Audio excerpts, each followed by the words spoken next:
સુરતના ઉધના ફાઇનાન્સરની ઓફિસ પર ફાયરિંગ મામલો. ઉધના પોલીસે વધુ એક વોન્ટેડ આરોપી કાલિયાની કરી ધરપકડ. અગાઉ ફાયરિંગ કરનાર 3 આરોપી ઝડપાયા હતા, જેમનો વરઘોડો પણ કાઢવામાં આવ્યો હતો. હજી ફાયરિંગ કરનાર મુખ્ય આરોપી ગુરુમુખ વોન્ટેડ. તેને ઝડપી પાડવા પોલીસ સક્રિય. ઝડપાયેલા આરોપી પાસે ફાયરિંગ કરવામાં આવેલી ગન બેગમાં રાખવામાં આવી હતી. આ શખ્સ ફાયરિંગ કરવાનો પ્લાન ઘડતી વખતે ઉપસ્થિત હતો. આરોપી કાલિયાની ધરપકડ કરી વધુ તપાસ હાથ ધરવામાં આવી.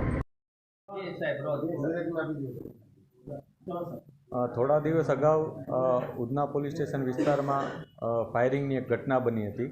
આ ઘટનામાં શરૂઆતમાં પોલીસે 3 આરોપીઓની ધરપકડ કરી હતી.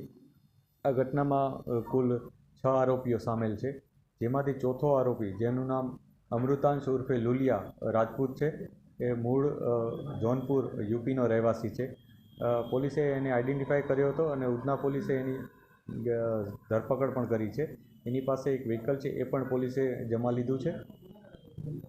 આ આરોપી છે, એનો જે ગુનાહિત ઇતિહાસ છે એ પણ અમે અત્યારે તપાસી રહ્યા છીએ અને એનો જે આ ઘટનામાં રોલ છે એ પણ અમે તપાસી રહ્યા છીએ.